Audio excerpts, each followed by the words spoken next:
What a great presentation, great comments. What a great 2014 19th Annual National Ethanol Conference. I'm especially proud to be here and to be part of this panel. And I'm going to do my best to stick to the program because we are short on time. But I think the information that will be shared today will shed much light on the growth of the demand of ethanol, which is really exciting and should excite everyone in this room. The next 50 minutes will go by very quickly, so let me give you an overview of how it will flow.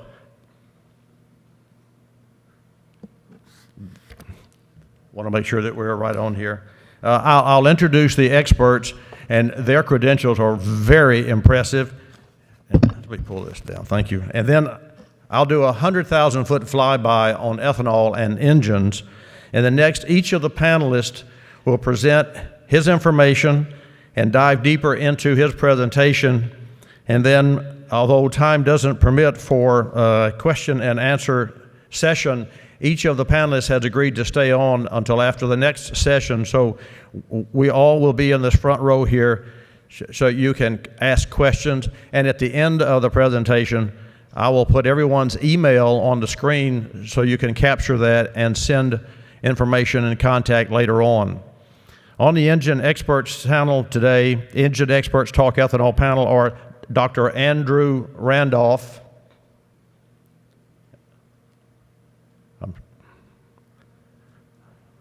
there we go. Thank you. Bryan West, Brian O'Neill, and yours truly, Bobby Likis. Dr. Andrew Randolph is a, sorry about that. Okay. Dr. Randolph is very impressive. With a PhD in chemical engineering from Northwestern University, Dr. Randolph specializes in combustion properties of alcohol diesel and alcohol oil blends. He is the engine technical director for Earnhardt Childress Racing. During a 28-year career at General Motors and in NASCAR, Dr. Randolph is regarded internationally as the foremost applied combustion expert in the world. Contributing to 5 NASCAR Cup championships, Dr. Randolph currently leads a development team that defines the engine architecture for Chevrolet engines for the Earnhardt Childress Racing Company, and that delivers engines to NASCAR and to other racing series. Dr. Randolph has authored more than 20 refereed technical publications and received 5 oral presentation awards from the Society of Automotive Engineers. More recently, in last month's 24-hour Rolex in Daytona, his engines came in first, second, third, and fourth. I would think he would be embarrassed, but he doesn't appear to be. Today, Dr. Randolph will talk about ethanol and automotive engines. Next, we have Bryan West. Bryan West is the director of the engines, emissions, fuels, and vehicles at the Oak Ridge National Laboratory, with BS and MS degrees in mechanical engineering from Clemson University and Virginia Tech. At Oak Ridge National Lab since 1988, Bryan's research has involved vehicles, fuels, engines, and emission control technologies. And folks, his work with lean NOx traps was cited by EPA in the ultra-low diesel sulfur rule of 2000. More recently, he led portions of the Department of Energy's Intermediate Ethanol Blends program, enabling EPA's approval of the waiver allowing E15 into new 2001 and newer vehicles.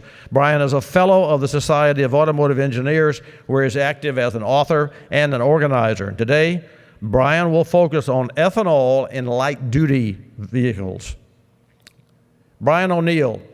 Bryan is an ASE certified service consultant, and let me share with you what ASE in the automotive service industry is automotive service excellence, that certifies technicians, much as the American Board of Medical Specialties certifies physicians.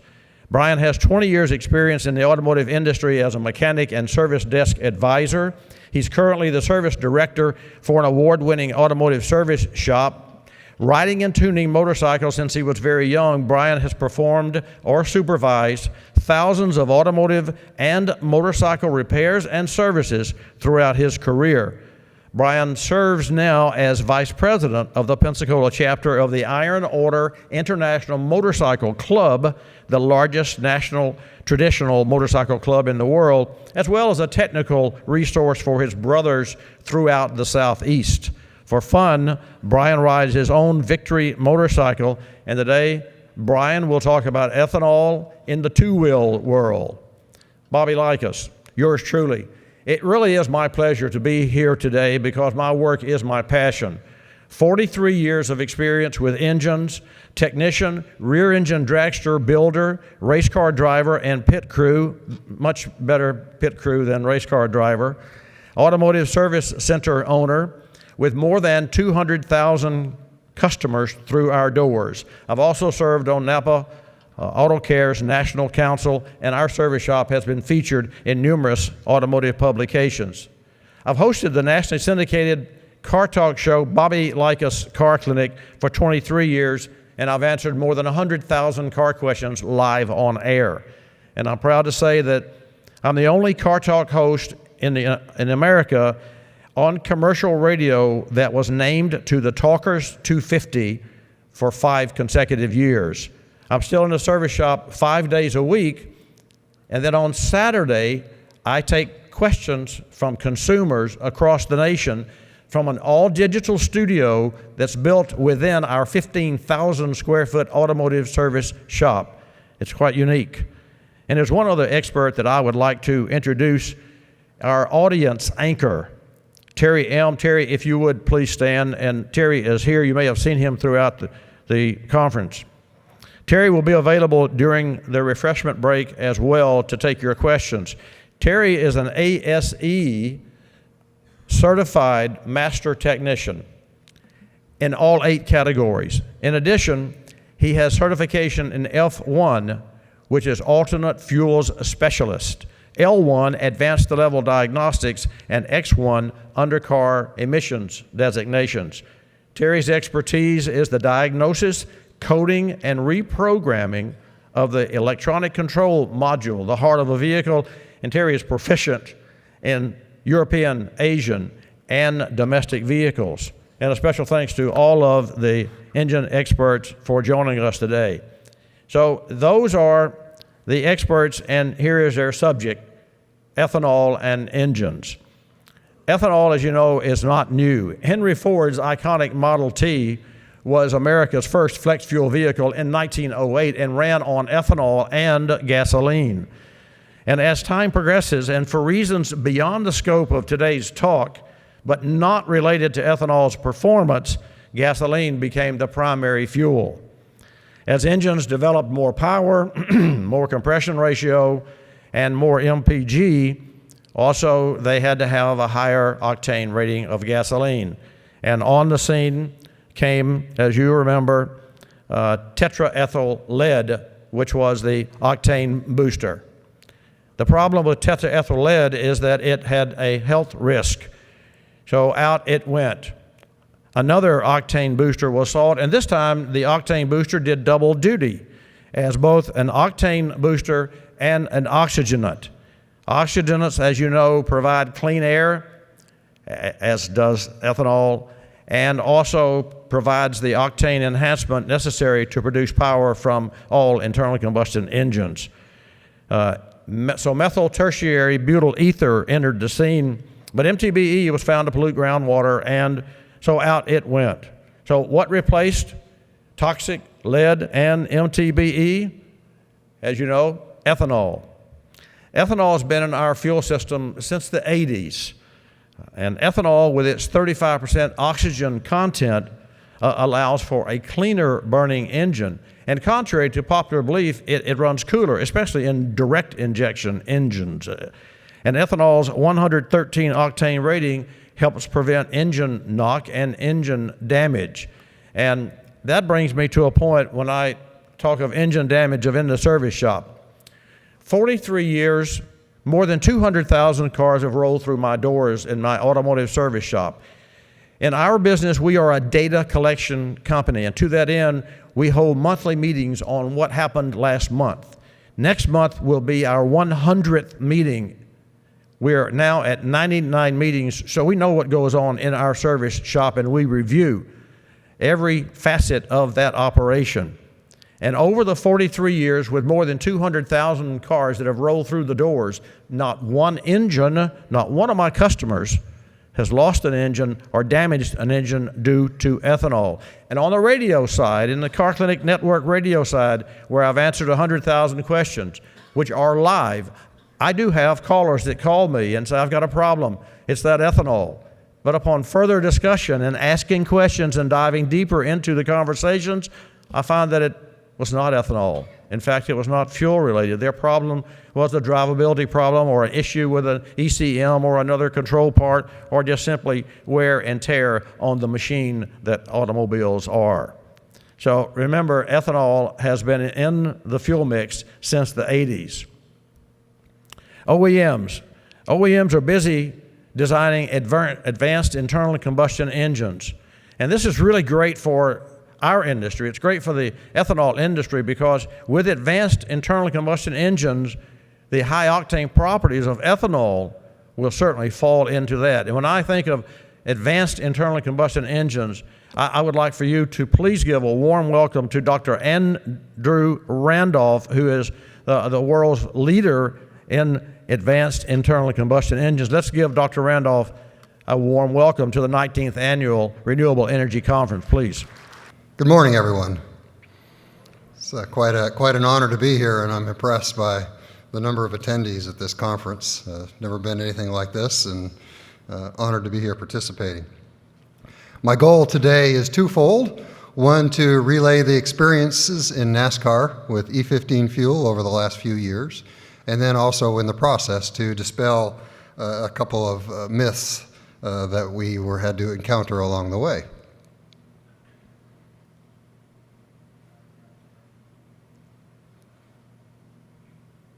There we go. First, to give you a little background on ECR engines. ECR develops and manufactures high-performance Chevy racing engines for NASCAR and other sanctioning bodies. It's in Welcome, North Carolina. Consists of 125 enthusiasts producing over 600 engines annually. ECR powered cars have won over 300 races and over 15 championships. And I'm proud to stand up here and say that 3 days ago, ECR engines won the pole position for the Daytona 500. It's coming up this weekend, and also the second place starting position on the front row. You probably recognize the three-car, the iconic three-car driven by Dale Earnhardt for many years, now driven by Richard Childress' grandson, along with several of the other cars which we power. Give you a little background on the engine we use at the cup level. It's a 5.8 liter small block Chevy-based engine, producing over 850 horsepower at 9,200 RPM. It's highly dependent on favorable fuel and lubricant properties, and it undergoes, in this type of environment, extreme internal forces. I have a little video to give you a feeling for that. We're 333 degrees cooling out, 116 PSI in the block, and 105 in the tank.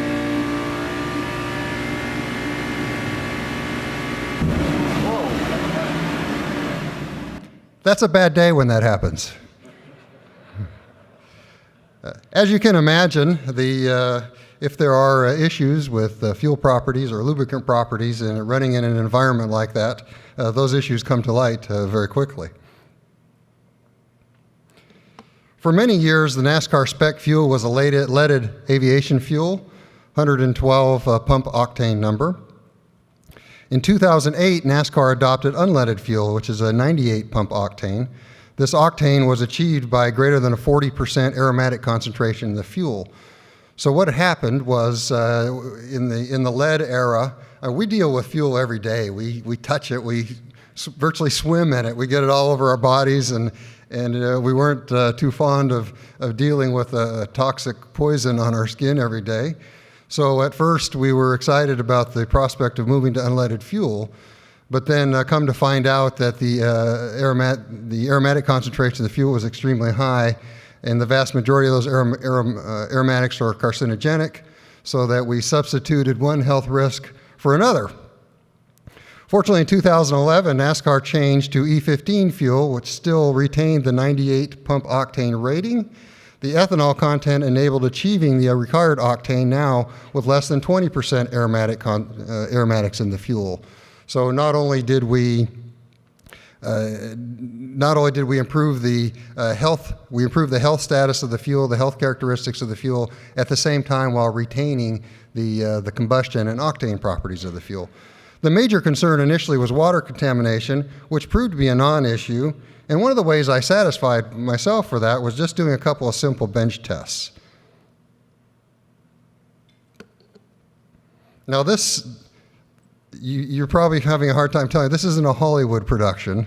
This is a mobile phone production on a bench in the workshop. But what we got here is 1,200 cc's of Sunoco green E15 fuel, which is what we currently race. And what I'm going to do is I'm going to add 9 cc's of water to the fuel.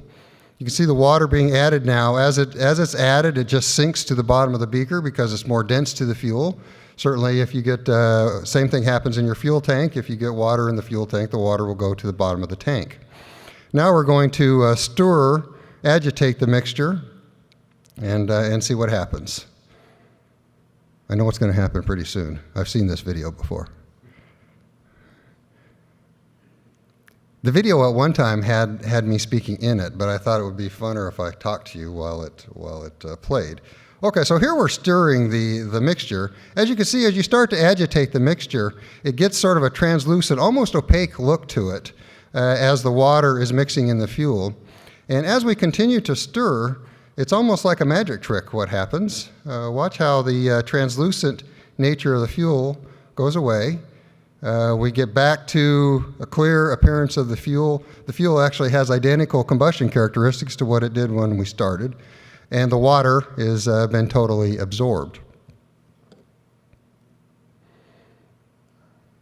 Now we're going to repeat that same experiment. This is with our previous fuel, which is a 98 octane, essentially a premium pump fuel. So once again, 1,200 cc's of fuel. We're going to add 9 cc's of water. It's coming, I promise. There we go. As before, the water just sinks to the bottom of the beaker.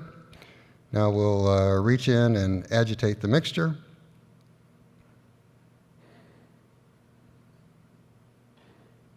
There we go. And we're going to stir. You see, in this case, the fuel doesn't get that translucent appearance anymore. We just keep on stirring. You can see the water just kind of hanging down there, down in the bottom of the beaker. And we can just keep on stirring and stirring, and we can get tired arm from stirring. And no matter how much we stir, that water's not going anywhere. It's going to sit right down there on the bottom of the beaker. So when you think about the term phase separation, if you get water in an ethanol gasoline blend, there is some absorption of the water into the fuel that happens before there's any phase separation in the fuel. If you get water into gasoline fuel, then phase separation occurs immediately. There's virtually zero solubility of water in the fuel, such that if that water's in the bottom of your tank and gets ingested into the engine, the combustion process doesn't work very well anymore. So we heard doomsday claims about the impact of ethanol. It didn't really add up with my personal experiences as a grad student working on ethanol gasoline blends. Plus, just rationally, if you look back and just look out and realize that there's hundreds of millions of vehicles that have crewed over 1 trillion miles with E10, it helped us realize immediately that the claims didn't make sense from a fundamental engineering perspective. And also kind of found it interesting, or if you look at the MSDS sheets on the vast majority of fuel additives out there for treating gasoline alcohol blends and the evils of those blends, you learn that those fuel additives contained alcohol. So summarizing, the NASCAR experience with E15 fuel has been that the conversion to E15 was seamless. We performed 0 base engine design modifications to accompany the fuel. Engine power increased slightly. Burn rate, or the spark time of the engines, was not impacted. Our post-race piston hardness increased. It provided more cooling than previous fuels without ethanol, which is what helped us achieve those harder piston ratings. Our deposit buildup was reduced because of the oxygenating characteristics of the fuel. E15 is less prone to carbon formation on combustion, chamber surfaces, and in exhaust ports. More than 15 million miles have been accrued in race conditions in NASCAR with 0 mechanical issues attributed to E15, and we have tested up to 30% ethanol, and those tests have also been successfully performed without incident. That's it. Thank you all very much. Enjoy your conference. Thanks, Bobby. I'm really pleased to be here. This is my third ethanol meeting, and first time I'm on the podium. I'm really excited to be here. So as Bobby said, I worked on DOE's mid-level blends program. Maybe you've heard of it. Have to hold that down. There we go. We did a wide range of studies, mid-level blends or intermediate ethanol blends, E15 and E20, and you've heard a lot about that at this meeting over the last several years. We tested vehicles, small non-road engines, and all these other bullet points. I won't read to you. This presentation will be available. At the end, we did publish lots of reports and papers, and there's a full list of those at the end, and if there's any of them you would like, please send me a note, and I'll be glad to send it to you. One of the centerpieces of this program, it was a $46 million program funded by DOE. $21 million of it was the vehicle aging study that you've heard talked about. If somebody tells you they love you to the moon and back, that's about 500,000 miles. So we went to the moon and back 12 times, as you know. And now, of course, E15 is legal for 2001 and newer vehicles. So where are we now? Ethanol is our largest volume biofuel, but we're banging up against the blend wall. I don't think I need to define that. We've talked about that a lot yesterday. Over 99% of our ethanol is used in E10. So where do we go from here? E15, again, it's legal for 01 and newer vehicles. And you heard Bob Deneen say yesterday that I think 80% of the top 20 selling vehicles, the manufacturers print in the owner's manual that E15 is okay. I think it's something like 70% of all new vehicles, so that's coming along. Flex fuel is underutilized. There's a lot of room for growth there, and we heard some good ideas about how we could do that. What I want to talk about is what I think of as a better use of ethanol, and these are all good uses, these other ones, but taking advantage of that octane instead of just bringing a sub-octane gasoline up to 87, let's make a really high-octane fuel like the racing fuel that Andy talked about and design the engines to use it, and we can do a lot better. And I'll talk about that at the end of my presentation, but first we're going to have a little bit of fun and kind of play some Mythbusters. So you've probably heard people say small engines can't run ethanol fuels. Is that true or false? And Chris Kaiser was on the podium yesterday at lunch, and I think you'll find that he and I agree a lot. The answer is it depends. If we look at carbureted small non-road engines, these are what we call non-feedback or open loop engines. They can't adjust the fueling based on the change in fuel chemistry. And what happens is the NOx emissions go up, sometimes an awful lot, and then the CO and hydrocarbons can go down. And CO and hydrocarbons going down might not sound like a bad thing. It's actually probably a little bit of a good thing, but that's not the only thing that changes. And I'll talk more about that in a minute. So what I think you heard Chris Kaiser say is the small engine manufacturers, they can design their engines for a small range of fuels, a small change. And in fact, the certification gas for small non-road engines now is they're allowed to use E10, and they've been asking for that for a number of years. So let's talk about cert fuels a little bit. I was glad to hear Chris Grundler's remarks this morning, and he didn't say anything about Tier 3. The Tier 3 proposal is out, and we're expecting a rule any day now. But for years, all gasoline engines in the U.S. had to certify with an ethanol-free certification gas. And there's been a lot of talk about changing that cert gas since E10 is pretty much ubiquitous in the country now.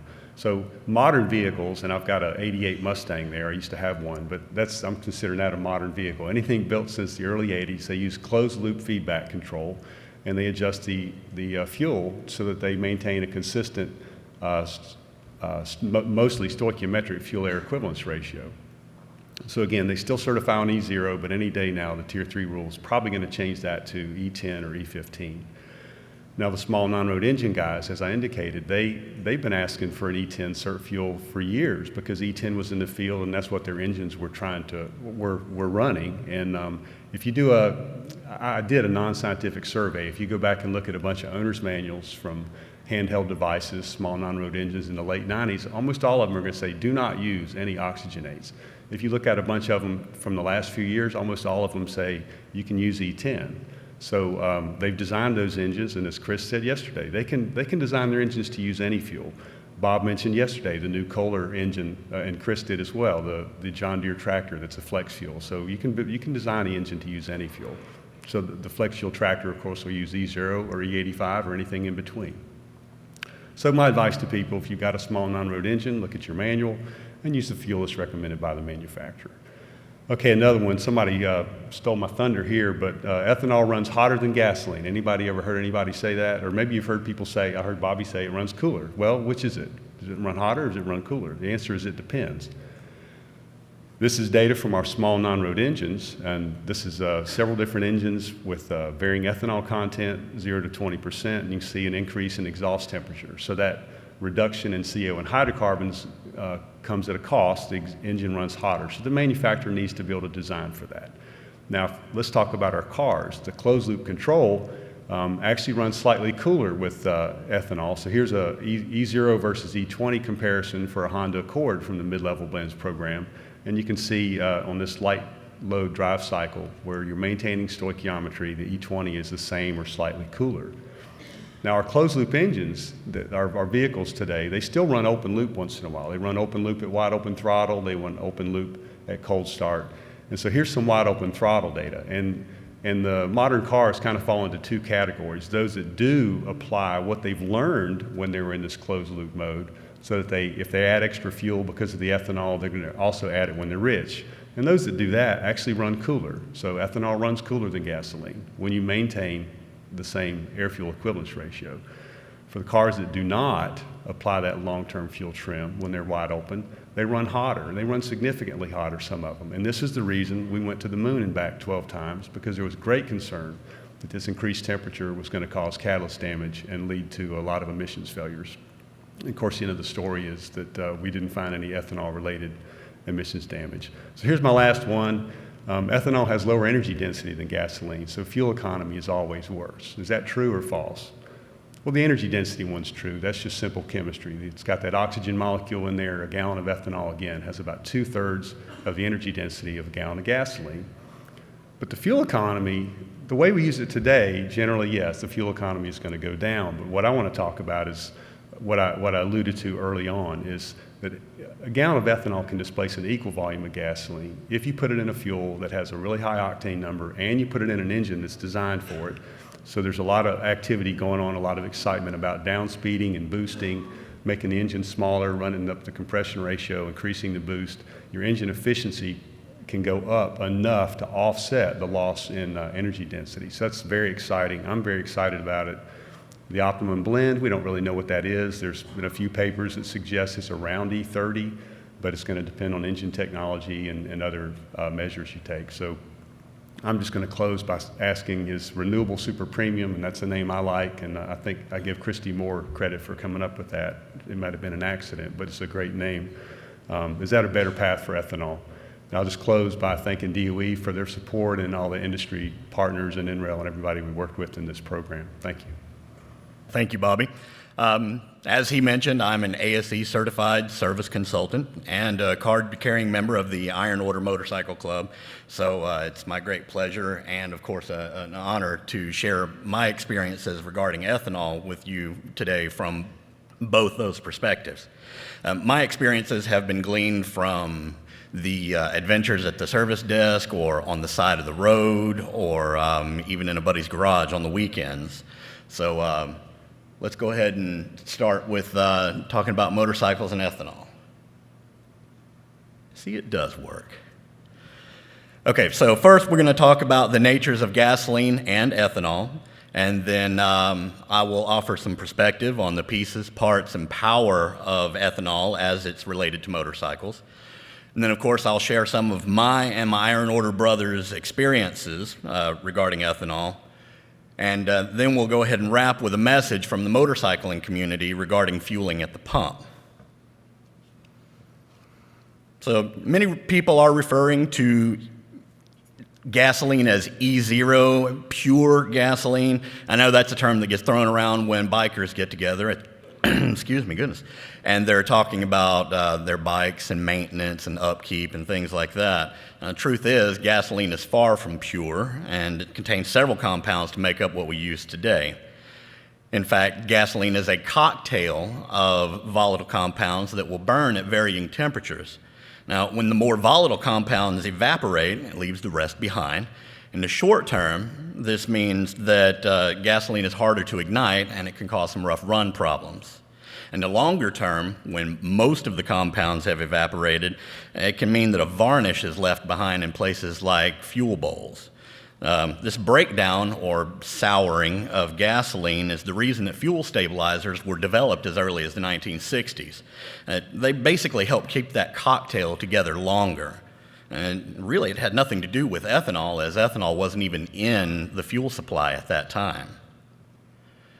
Now, on the other hand, a molecule of E100, or pure ethanol, is 35% oxygen, which speaks to its pure and clean burning characteristics. And ethanol is so pure, of course, which we all know, that you can drink it if it hasn't been denatured. But that's not the message that's being put out there to bike riders and mechanics. Now, what's happening is naysayers are erroneously pointing out so-called problems with ethanol using catchy terms like phase separation to cast ethanol in a negative light. And, of course, when we saw in his presentation, Dr. Randolph certainly set the record straight with regards to phase separation. But this is the kind of misinformation that's being spread throughout the motorcycle community, and it's causing distrust in a product that we've been using for years. So let's take a little perspective here about the pieces, parts, and power. Now, as far back as 1997, a study by Downstream Alternatives indicated that components provided by the aftermarket industry were compatible with ethanol-blended fuels. In fact, that study spoke to components on vehicles that were 10 to 15 years old at that time. And we're talking about the hoses and the gaskets and the seals common in fuel systems that are now nearly 30 years old. And the truth is, at that age, all those components have been replaced with new parts by now anyway.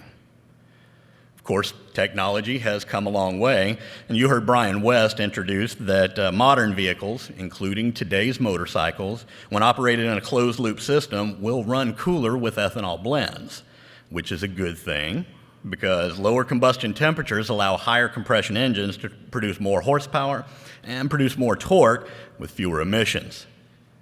Now, speaking of modern vehicles, motorcycling manufacturers today recognize and approve E10 for use in their engines. For example, Harley-Davidson states in its owner's manual that fuel with up to 10% ethanol, E10, may be used without affecting vehicle performance or voiding the warranty. Similarly, Kawasaki states that gasoline containing up to 10% ethanol is approved for use in their motorcycles. Yamaha, gasoline containing ethanol can be used if the ethanol content does not exceed 10%. Now, folks, this information is published right in the manufacturer's owner's manuals, and you can access those anytime. Now, so let me step from those owner's manuals and share a few personal experiences, and we'll talk about the owner's rides. Now, this one here, this is a picture of my dad on his bike. It was taken about 10 years ago. This was a 2002 Honda VTX. It was one of the early fuel-injected V-twin cruisers. He was on his bike every chance he got until he passed away in 2005.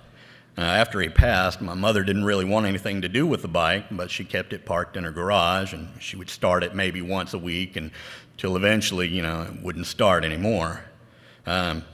She didn't do anything to the bike as far as maintenance either, so by the time I got to it 3 years later to see if I could get it up and running, let's say that it definitely needed some attention. First things first, I drained the oil, which had some water in it due to condensation, changed the oil filter. Of course, I flushed out the coolant, which had started to turn colors on me. When I did have to replace the coolant temperature sensor because it had failed internally. Of course, then we got to the fuel system. Now, the guy that I was working with that was helping me get the bike running told me, he said, you know, I know what we're going to see. As soon as we open up the tank, it's going to be just covered in rust. So we were both standing there and we popped the cap on the tank. Guess what? No rust. He was in for a big surprise. Now, we did actually see the souring, so the fuel had soured and it had darkened on us. But you know what we didn't see? It's phase separation. There was no water and contaminants hanging out in the bottom of the tank or anything like that. So we just drained and washed out the tank, filled it with fresh fuel, and off we went. All right, this one here actually belonged to one of my club brothers. This is an older Harley. It's a 1995 Fat Boy. Now, he was afraid to ride it because a bad oil leak would soak his boot while he was going down the road, and it had a bad problem with a fuel leak from the carburetor. And his oil leak was from the crankcase, which is actually pretty common on those older Evo engines. But the fuel problem was a little bit harder to figure out. So recently, we opened up the carburetor and see what was going on. And of course, what we found was an eroded needle and seat. And what was happening is that was allowing fuel to fill the bowl and then overfill so that it was running down the side of the carburetor and down the engine. Kind of dangerous and a little scary. But what we did find is all the components in the carburetor were original. Nobody had ever opened it up before that. Seals and gaskets were still intact, and even the little rubber diaphragm for the accelerator pump was still soft and pliable. Not exactly what people are telling you ethanol's doing to the rubbers and components inside of the engines there. Now, I knew it was going to be important, so when I was preparing for this presentation, I called up the brother that owned this bike, and I said, "Brother, where do you get your gas?" And he said, "Well, you know, basically, I'm kind of cheap, so I just stop wherever's closest when a tank hits reserve." Okay, now this one's mine, and it's kind of a proud papa moment there, but this is my current daily ride. This is a 2012 Victory Cross Country, 106 cubic inch, fuel injected, full fairing, radio, cruise control. It's got everything that I need to go ahead and take these long weekend trips, whether it's down here from Pensacola where I live, or over to New Orleans, over to Atlanta, or even as far as Indiana for my club's annual international rally. Now, this bike now is just a little over a year old. It's got about 16,000 miles on it. It gets 47 to 48 miles per gallon, and as we say in the South, it runs like a scalded dog. Yeah, no, but you know what? It's never had anything but E10 in it from day one. Okay, so that was kind of fun, but let me talk a little bit more about the fueling at the pump situation. I'll admit, we bikers are a superstitious lot, so sometimes a few people repeating stories can actually become gospel pretty quickly, as a matter of fact. Anything from bells hung on our bike to keep the road gremlins at bay, to rumors like, well, a buddy of mine was telling me about a guy that he knows that he was telling him that he swears by putting gun oil in with your engine oil in order to make the engine run cleaner. Fact is it doesn't matter if it's got no truth to it at all, or if it's got a little glimmer of truth. You hear it from a guy that you've known for years, so you repeat it to someone you know, and they repeat it to someone else. Well, that's exactly what the ethanol naysayers are putting in the ears of the biker community. And that's what this panel is all about. We're setting the record straight regarding ethanol. So, with most air-cooled V-twins requiring a high-octane fuel, bikers are already used to looking for labels at the pump. I see it all the time on road trips with other bikers or with my club brothers. We roll up to the pump, we look for the 91, 93 octane, and we fill her up. It's pretty simple. Now, I promise you, I've never seen one of my club brothers standing there staring at the pump, scratching his head, trying to figure out, which button do I push? No. And as we make E15 available nationwide, we're not going to have an outbreak of bikers accidentally pumping the wrong stuff in their Electroglide. Now, you know, we're bikers, and I'll admit that we've been known to do some dumb things, but we're not stupid. As you saw in the advertisement earlier, we know what to pump. It's that simple, guys. We have just a couple of minutes left, and I want to have one question. Andy, you mentioned earlier the transition from E0 that there were no baseline design modifications to your engine. I saw that on the slide. To be clear, are you saying that when your engines went from E0 to E15, there were no hardware changes? Is that correct? There we go, this works. Yes, we've talked about closed loop fuel control over the course of the discussion up here, and in the racing community, the engines are running closed loop at both wide open throttle and part throttle. In fact, in the Daytona 500 this Sunday, we'll probably run about 3.5 hours at 100% throttle. So the only change is you change the ethanol fraction in the fuel is handled automatically closed loop through the computer system, and there are 0 hardware modifications required. Thank you very much. And in the interest of time, just one final question, Bryan West. Ford's coming out with an aluminum body for 2015, shaving some 700 pounds, which is earth-shaking for the OEMs. I have to believe that their EcoBoost, which has been a fantastic success, could be bumped up with regard to performance. You mentioned your Renewable Super Premium. Might that, in a short order, might that also be a candidate for a higher blend of ethanol? Yeah, Bobby, that's the exact kind of engine that we're talking about when we talk about down speeding and boosting. The EcoBoost engines today they're designed to run on 87, but they run better on 93, and they advertise more power. And if a 100 research octane number fuel was available widely, I'm sure that Ford and the other OEMs would like to take advantage of that.